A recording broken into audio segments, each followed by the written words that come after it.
بیٹی رخصت ہوتی ہے نا تو وہ 3 چیزیں بھی اپنے ساتھ لے کر جاتی ہے۔ اب جو لوگ بیٹیوں کو بوجھ سمجھتے ہیں، جو لوگ بیٹیوں کو عذاب سمجھتے ہیں، وہ یہ نہیں سمجھ پاتے کہ جب بیٹی گھر سے رخصت ہوتی ہے تو 3 چیزیں بھی ہمیشہ کے لیے اپنے ساتھ لے کر جاتی ہے۔ پیچھے ماں باپ روتے رہتے ہیں، ان 3 چیزوں کو یاد کرتے رہتے ہیں، مگر ہمیشہ کے لیے محروم ہی رہتے ہیں۔ جانتے ہو وہ 3 چیزیں کون سی ہیں؟ او بیٹیوں والو، او بہنوں والو، جانتے ہو وہ 3 چیزیں کون سی ہیں کہ پیچھے ماں باپ ان 3 چیزوں کو یاد کر کے روتے رہتے ہیں؟ ہاں، فرمایا پہلی چیز گھر کی رونق۔ جی ہاں، جب بیٹی گھر سے رخصت ہوتی ہے نا تو گھر کی رونق بھی ساتھ لے کر جاتی ہے، کیونکہ رونقیں تو بیٹیوں کے ساتھ ہی جڑی ہوئی ہوتی ہیں۔ میرے بھائیو، دعا کیا کرو اللہ تعالیٰ بیٹی دے تو اس کے ساتھ نصیب بھی اچھے کرے، بیٹی کے مقدر بھی اچھے کرے، کیونکہ بیٹیاں تو سب کو مل جاتی ہیں مگر ہر بیٹی بھی اچھے نصیب والی نہیں ہوتی۔ آج بیٹی کے نصیب کی مٹی کالی ہو گئی، اس کے سونے کی چوڑیاں آگ کی زنجیریں بن گئیں۔ باپ نے سمجھا تھا کہ جس طرح یہ میری شہزادی ہے اسی طرح سسرال والوں کی بھی رانی بن کر زندگی گزارے گی، مگر ہائے سوئے ہوئے مقدر والی بیٹی تو گھر سے رخصت ہو گئی، سوئے ہوئے مقدر والی بیٹی تو گھر سے چلی گئی۔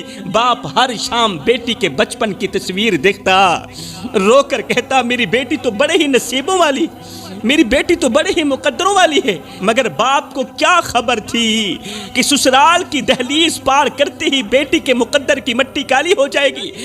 باپ کو کیا خبر تھی کہ جس بیٹی کے لیے وہ دلہن کا جوڑا لے کر آیا تھا آج وہی جوڑا بیٹی کے آنسوں سے گیلا ہو چکا ہوگا۔ اسے کیا خبر تھی کہ میری بیٹی ہر رات باپ کو یاد کرتی ہے اور کہتی ہے ابا تیری بیٹی ہار گئی، تیری بیٹی کے مقدر سو گئے۔ باپ نہیں جانتا تھا کہ جس بیٹی کو وہ رانی بنا کر رخصت کر رہا تھا وہ آج اپنے سسرال میں نوکرانیوں جیسی زندگی گزار رہی ہے، وہ ملازموں جیسی زندگی گزار رہی ہے۔ وہ نہیں جانتا تھا کہ آج بھی میری بیٹی میری خریدی گئی چوڑیوں کو اپنے سینے سے لگا کر کہتی ہے، رو کر کہتی ہے ابا تیری چوڑیاں تو سلامت ہیں مگر تیری بیٹی کے نصیب کا آئینہ ٹوٹ چکا ہے۔ سسرال والے بیٹی کو غلط کہتے رہے، بیٹی کو جھوٹا کہتے رہے، بیٹی چپ رہی، بیٹی کو غربت کے تانے دیتے رہے، وہ چپ رہی۔ پھر آخر میں کہا بس اب کھیل ختم ہو چکا ہے، اب کھیل ختم کرتے ہیں، تیرے باپ کو بلاتے ہیں، اس کے سامنے ہی طلاق کی پرچی تیرے ہاتھ میں پکڑا دیتے ہیں۔ یہ سن کر بیٹی کا دل کانپ اٹھا، بیٹی کا دل کانپ اٹھا۔ وہ سوچنے لگی کیا میرا باپ یہ منظر برداشت کر پائے گا، میرا بوڑھا باپ یہ منظر برداشت کر پائے گا جب میرے باپ کے سامنے میں کم بخت بیٹی کو طلاق دی جائے گی؟ ہائے اس وقت میرے بوڑھے باپ کا کیا بنے گا؟ میرا بوڑھا باپ تو ویسے ہی کمزور ہے، وہ تو ویسے ہی بیمار ہے۔ ہائے پھر کیا ہوا؟ بیٹی نے کمرہ بند کیا، دل ہی دل میں کہنے لگی اے زمین تو کیوں نہیں پھٹ جاتی، تو کیوں نہیں مجھے اپنے اندر سمو لیتی؟ کہیں ایسا نہ ہو میرے سسرال والے میرے بوڑھے باپ کو بلا کر اس کے سامنے اگر انہوں نے مجھے طلاق دے دی تو میرا باپ زندہ نہیں بچے گا۔ اے زمین تو کیوں نہیں پھٹ جاتی، مجھے اپنے اندر کیوں نہیں لے لیتی؟ بس پھر کیا ہوا؟ پھر کیا ہوا؟ کچھ دن گزرے ہی تھے کہ گاؤں کی کسی مسجد میں اعلان ہو رہا تھا کہ فلاں غریب کی بیٹی فوت ہو گئی ہے، جنازے کا اعلان بعد میں کیا جائے گا۔ فلاں غریب کی بیٹی انتقال کر گئی ہے، جنازے کا اعلان بعد میں کیا جائے گا۔ یہ اعلان سنتے ہی ہر آنکھ اشک بار ہو گئی، ایک دوسرے کو حیرت سے دیکھنے لگی۔ وہ بیٹی جسے کبھی باپ نے ہنسی خوشی دلہن بنا کر سسرال بھیجا تھا آج وہ بیٹی کفن میں لپٹی ہوئی واپس آ گئی۔ ہائے بیٹی کا خاموش چہرہ دیکھ کر باپ نے کہا او میری بیٹی میں نے تو تجھے شہزادی بنا کر بھیجا تھا مگر تو بوجھ بن کر واپس لوٹ آئی۔ بیٹی بتا تو صحیح تیرے باپ کے کمزور کندھے تیرا جنازہ کیسے اٹھا سکیں گے؟ یہ کانپتے ہوئے کندھے، یہ کمزور کندھے بیٹی کا وزن کیسے اٹھا سکیں گے؟ او میری بیٹی لوگوں نے کہا تم مر گئی ہے مگر کوئی یہ نہیں کہہ رہا کہ میری بیٹی کو مار دیا گیا ہے۔ میری بیٹی کو باتوں نے مارا، میری بیٹی کو تانوں نے مارا، میری بیٹی کو غربت نے مارا، میری بیٹی کو سسرال والوں کی باتوں نے مارا۔ ہائے بیٹی مجھے معاف کر دینا، مجھے معاف کر دینا، تیرا باپ زندہ ہوتے ہوئے بھی کچھ نہ کر سکا، آئے جی میں کو آن روایا ہائی ایویں میں وانگوں پل پل روسیں ایک واری رو کے تھک پوسیں ول دل ڈکسیا ول ول روسیں انہیں ڈکھڑے آن مڈیسیا کوئی تو لا کندھیاں کو گل روسیں بس شاکر فرق میں یاد دہے میں اج رونا تو کل روسیں۔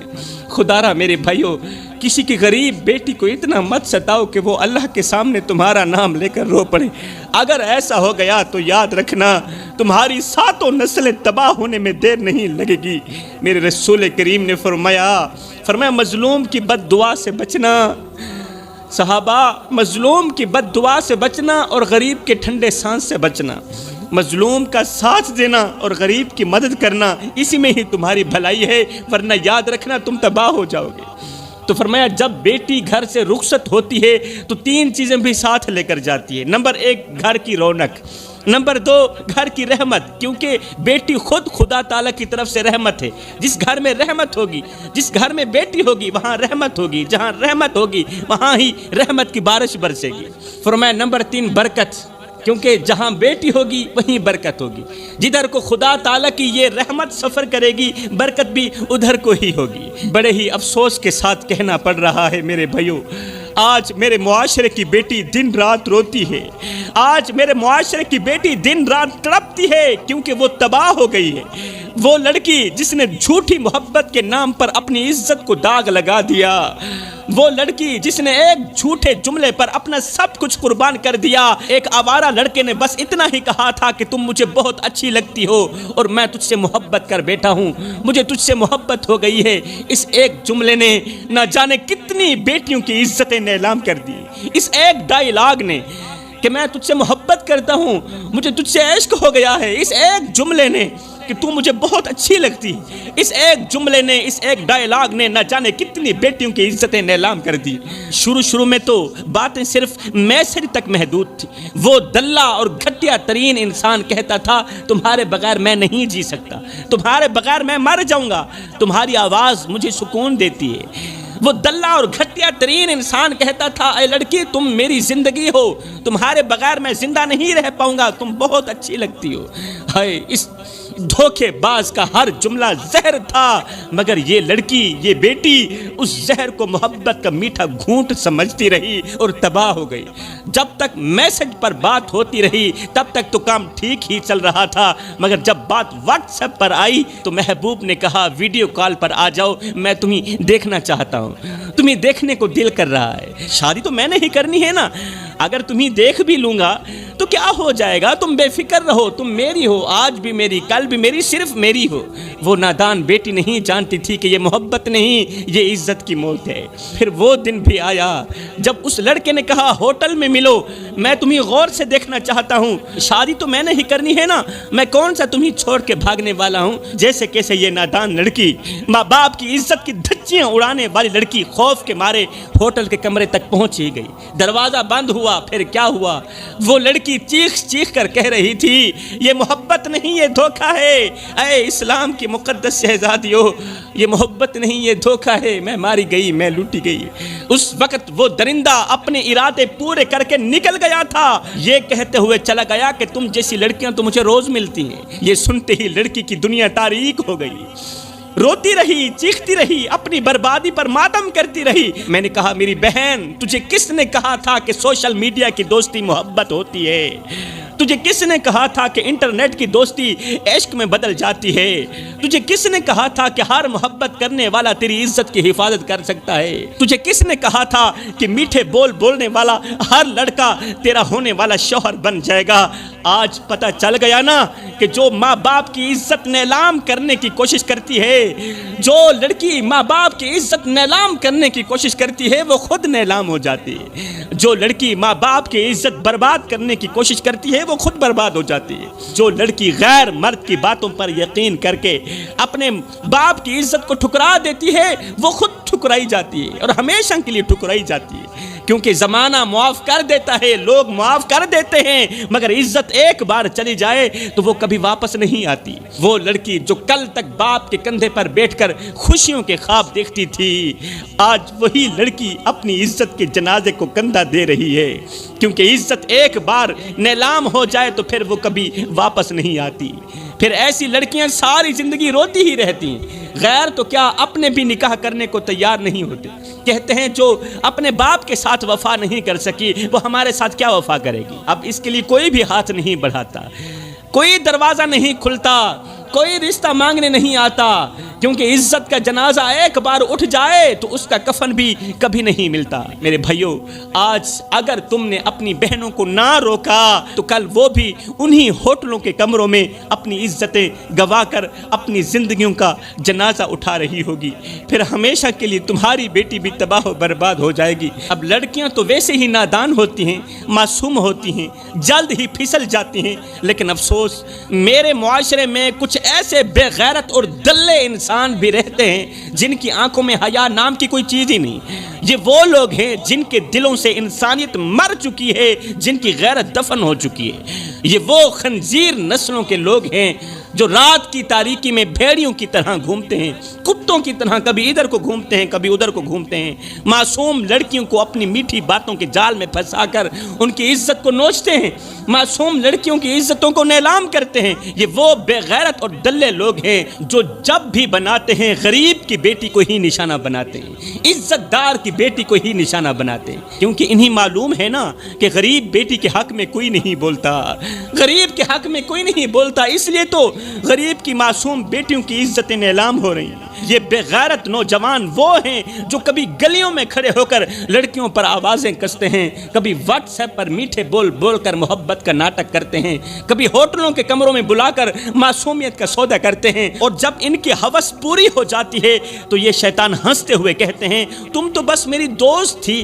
میں نے کب تم سے شادی کرنی، میں نے کب کہا کہ میں تم سے شادی کروں گا، میں نے کب وعدہ کیا، میں تو تیری عزت کا دشمن تھا، تیری عزت نوچ لی، اب دیکھ میں جا رہا ہوں۔ اے میری بہن تو نہیں جانتی، یہ کتے کی نسلوں کے لوگ ہیں، یہ خنزیر کی نسلوں کے لوگ ہیں جن کے ضمیر کی آگ بجھ چکی ہے، جن کی غیرت مردہ ہو چکی ہے۔ یہ وہ درندے ہیں جو غریب کی بیٹیوں کی عزتوں پر وار کر کے خود کو مرد کہلاتے ہیں، خود کو مرد سمجھتے ہیں، مگر حقیقت میں وہ مرد نہیں ہیں، حقیقت میں تو وہ بزدل ہیں، حقیقت میں وہ بے غیرت ہیں، حقیقت میں وہ دلے ہیں، حقیقت میں وہ شیطان کے پجاری ہیں، حقیقت میں وہ جہنمی ہیں۔ وہ مرد کہاں ہیں؟ میرے بھائیوں، ایسے بے غیرتوں کو پہچانو، یہ تمہاری عزتوں کے بھی قاتل ہیں، تمہارے رشتہ داروں کی عزتوں کے بھی قاتل ہیں، انہیں روک لو، ورنہ کل کو تمہاری دہلیز پر بھی ایک اجڑی ہوئی بیٹی اپنی عزت کے جنازے کو لے کر کھڑی ہوگی۔ یہ وہ نوجوان ہیں جنہیں آسمان کے فرشتے لعنتیں کرتے ہیں، آسمان کے فرشتے ان کو بد دعائیں دیتے ہیں، لعنتیں کرتے ہیں، اور جہنم میں ان کے لیے بہت بڑا عذاب تیار ہے۔ اور سنو، دنیا میں ایسے نوجوان بھی رہتے ہیں جنہیں دیکھ کر میرا اللہ مسکراتا ہے، سبحان اللہ، وہ مسکراہٹ جو اس کی شان کے لائق ہے۔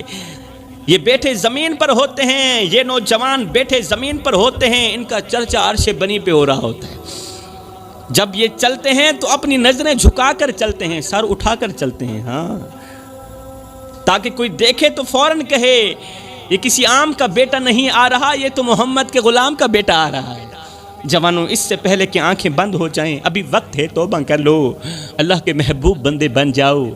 میرے رسول کریم نے فرمایا میں اللہ کا حبیب ہوں، پھر فرمایا جو جوان جوانی میں توبہ کرتا ہے وہ بھی اللہ کا حبیب بن جاتا ہے۔ جوانوں، آؤ نا اللہ کے حبیب بن جاؤ، اللہ کے دوست بن جاؤ۔ جب تم اپنی ساری زندگی مالک کے نام کر دو گے تو پھر وہ ساری کائنات تمہارے نام کر دے گا۔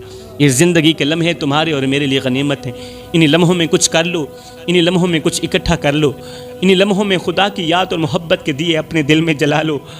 معلوم نہیں پھر فرصت ملے نہ ملے، معلوم نہیں پھر یہ زندگی کے لمحے ملے نہ ملے۔ میں دعا کرتا ہوں اللہ ہمیں جلد از جلد توبہ کرنے کی توفیق عطا فرما، آمین ثم آمین، وما علینا الا البلاغ المبین۔